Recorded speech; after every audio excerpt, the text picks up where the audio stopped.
magandang umaga po sa inyong lahat. Ako po ay muling humakbang at ipinapasok ko po sa inyo itong biyaya ng Panginoon sa atin. Wala pong katapusan ng aking pasasalamat.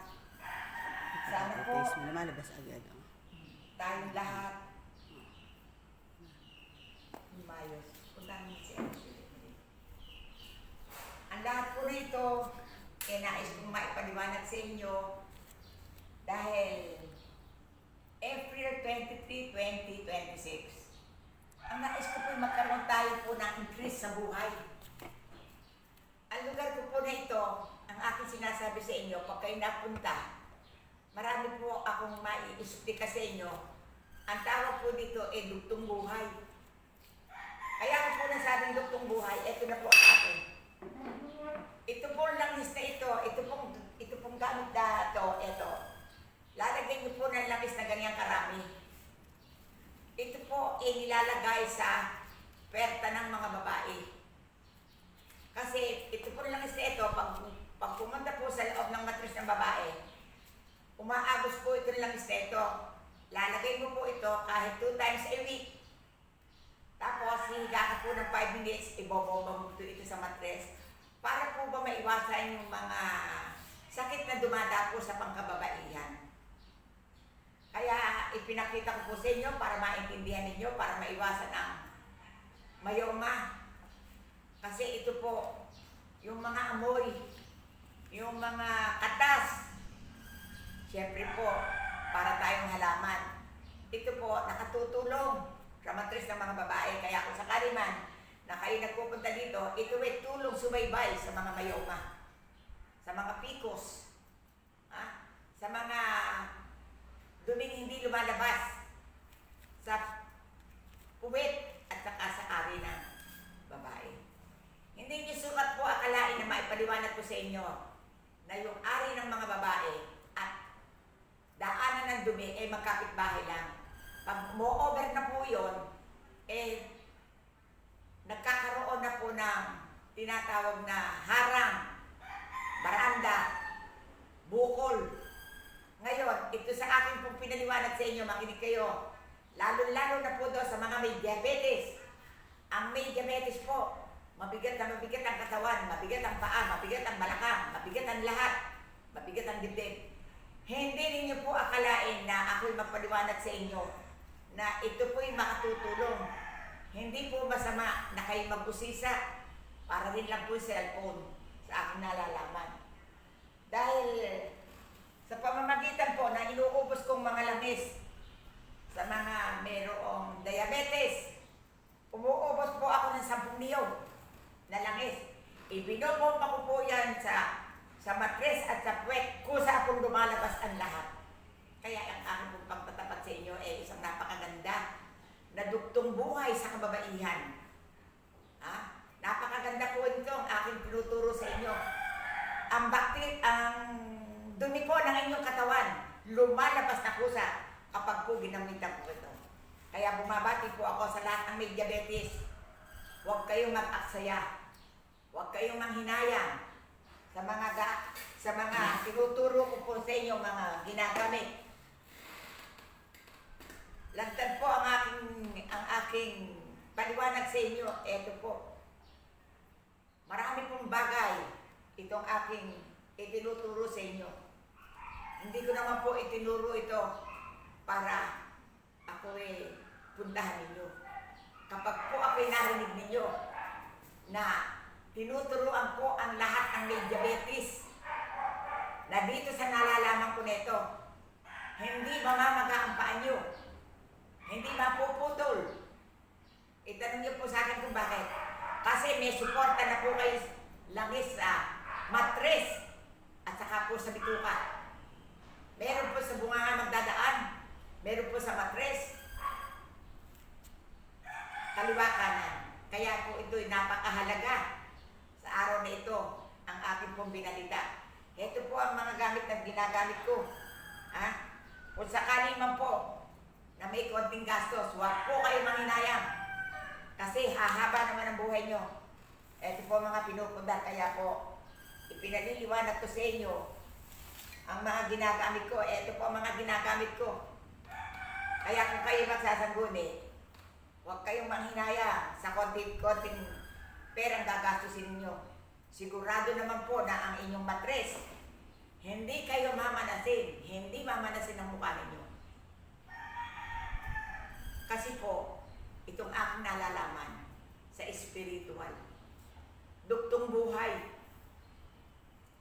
Hindi po masama na kayo lagi nagpapadoktor, nagpapalahat. Pero po, dito sa aking natupas po ngayon, talagang ito pong mga pinangbobomba ko po na ito sa matres. Abot po lahat doon. Maniwala kayo sa hindi, lumalabas pong kusa ang mga dumi sa katawan ng tao. Kaya kung sakali man po na mapagpuukulan nyo ng pansin ang aking paliwanag, huwag po kayo mag-asumili at naririto lang na ako po'y nakalaang sumabaybay sa inyo.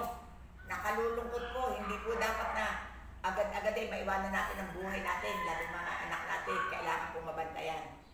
Kaya ang lagis po na ginagamit natin ngayon, hindi niyo po aakalain yung aking mga pinakikita sa inyo. May paraan po na paggamit ng langis. Ang ginagamitan ko po niyan, PCOS, myoma, colon,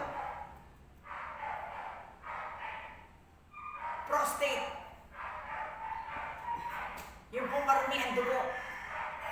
Kaya sapul na sapul po sa ang mensahe nito sa araw ng April 23, 2026. Babasahin ko po ang salita. Akin ang picture na isang photo. Dagdalit. Yun lang sabihin mo. Ayun. Yeah. Ito.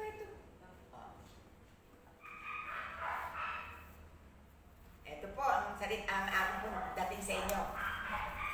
Magandang umaga sa lahat ng kababaihan at kalalakihan. Gumising na kayo.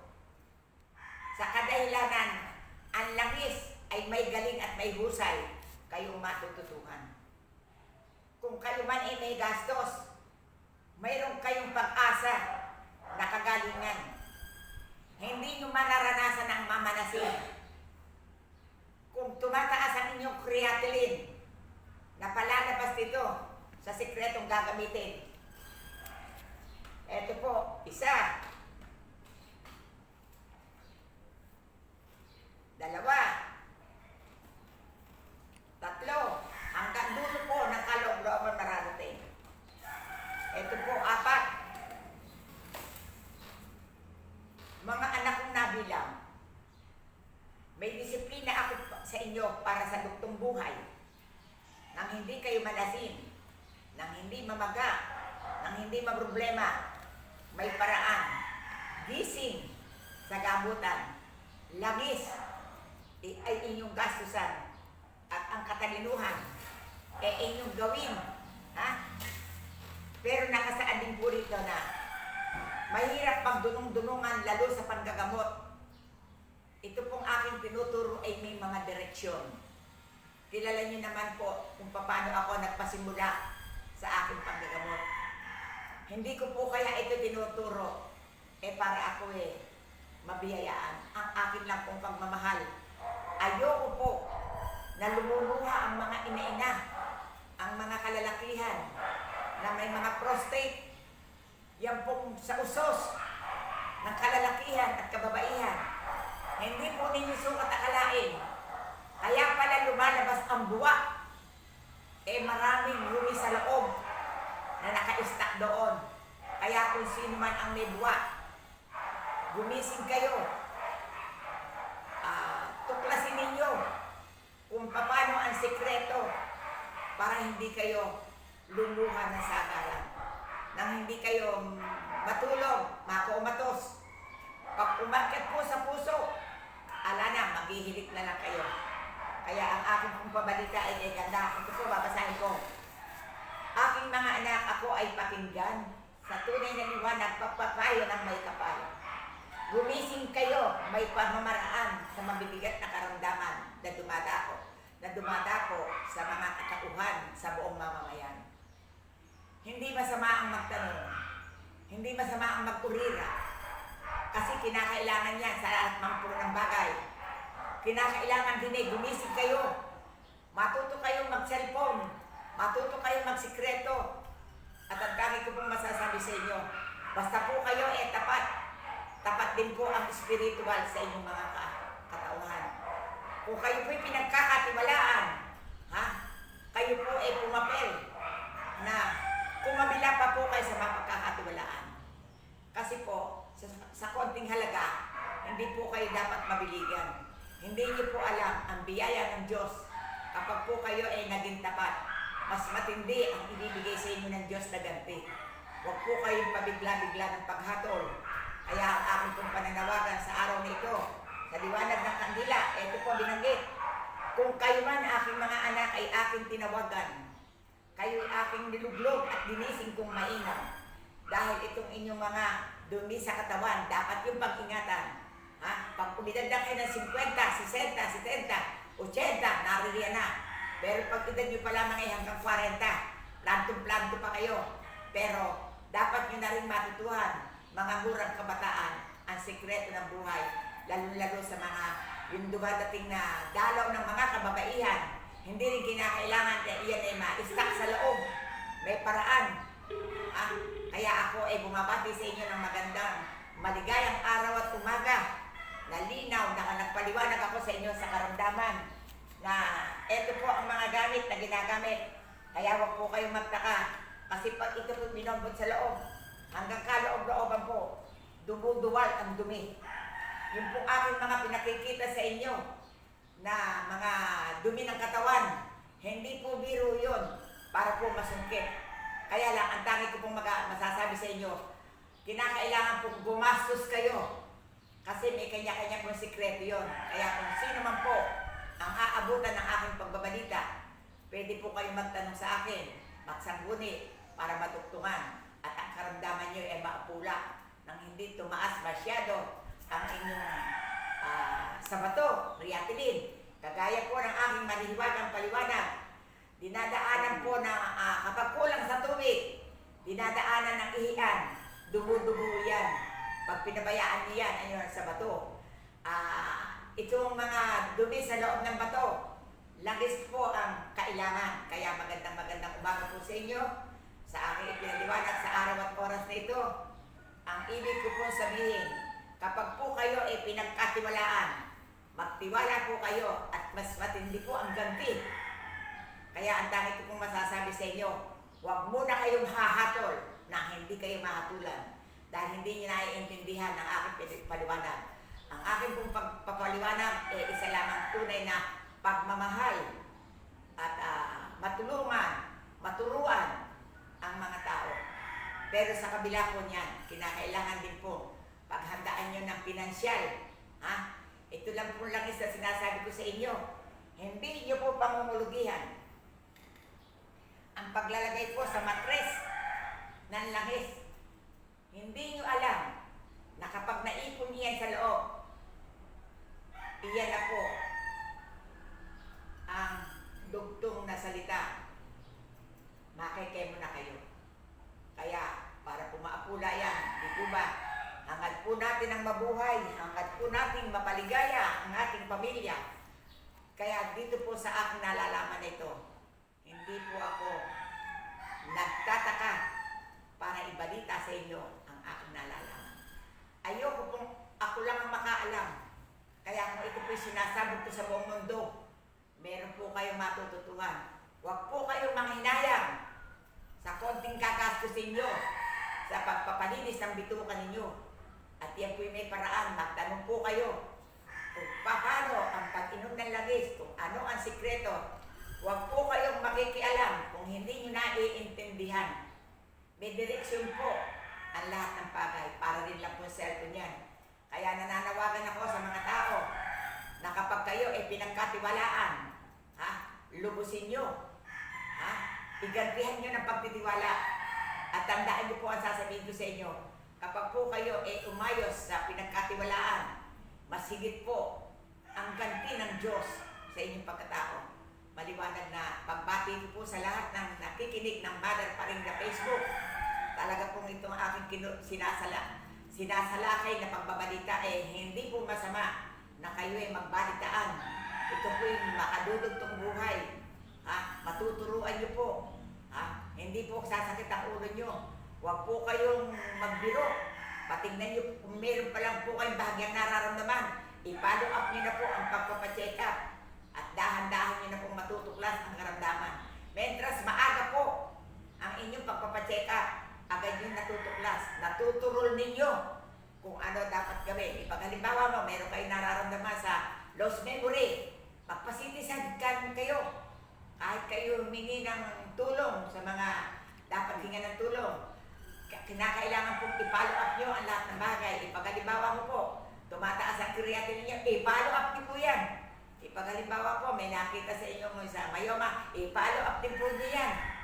Ito pong aking pagpapayo sa inyo, isang mahiwagang paliwanag na sa aking natuklas. Sa edad ko pong 85 anyos, wala na pong magbabalita sa inyo. Kahit po ano ang aking marinig, sige, laban po ako. Dito ko po nakikita at nakikilala ang tao at nasusukatan ko hanggang saan. Ang aking lang pong habilin huwag kayong hahatol na hindi kayo mahatulan. Huwag kayong magsasalita kung hindi niya intindihan. Kaya ito po ang matigas kong bilin sa inyo sa aking pong mga pinaliliwanag. Huwag po kayo magpapawalaan ito. Lalo-lalo na po yung may mga sugat. Lalo-lalo yung diabetes, hindi nyo po alam na ito po'y nasa magkabilang gilid ng inyong balakang. May sugat na po pala sa loob. Kaya po, aga-agahan niyo po ang paghakbang. Kapag po may sugat na sa loob ng inyong katawan, pag lumitaw po yan sa ugat, hindi na po kayang pagaligin kahit anong gamot ang gawin. Itanong sa akin bakit. Iyan po ang tinatawag na napuputol. Ngayon po, sa narinig niyo sa akin na pagpapayo ko na mga dapat gawin, medyo po matutulungan po ang inyong pisikal na katawan. Ang banggit nga po ng ating mahal na Panginoon ay ganito. Ito po, babasahin ko. Nang kayo ay akin, sadyang binilangan. Kayo ay akin, sadyang dinikdahan. Kinakailangan na kayo ay humakbang. Ayusin yung mga anak ang pisikal ng inyong katawan. Matapos na ibinalita ko sa inyo ang lahat ng ito, walang makasasama. Langis gamot ito sa tao. Kaya ito'y walang depekto kahit ano, basta may paniniwala kayo. St. Joseph Chapel, Barangay Tabing Ginto, Bulacan. Naririto po ang mahiwagang mga pagbabalita ko sa inyo na hindi niyo po pangungulugihan. Maraming pong salamat. At Ama, ikaw na po ang bahala sa aking ginagawa, sa aking pagbabalita, na ako'y umuupo dito, na ikaw po ang aking sinusunod. At ako po naman nagmamahal sa mga tao para po maiwasan ang minamanas, pinuputulan ng paa, ang mga inaatake, nakokomatos. Hindi po ninyo nalalaman na ito po pala, tumataas lamang ang inyong parating. Pumupunta po ito sa puso. Pag po ito'y, hihigapin na lang po kayo. Makokomatos kayo. Maraming po salamat sa lahat na nagpapalo kay Mother pa rin. Ang tawag po dito ng ating mahal na Panginoon, hoy, gising kayo para makita niyo ang liwanag ng mundo at ang buhay ninyo'y maduktungan na hindi kayo nabuha. Lalo na yung mga marurumi ang dugo, kinakailangan na kayo ay kumilos. Maraming po salamat. Magandang umaga po. Ito po ang Mother pa rin ng St. Joseph Chapel, Barangay Tabing Ginto, Bulacan. Muli pong nagpapaliwanag, muli pong sumisigaw para maintindihan ng mamamayang Pilipino. Panginoon, salamat po ng walang katapusan. Amen. Sa ngalan ng Ama, na Anak, na Liwanag ng Espiritu Santo.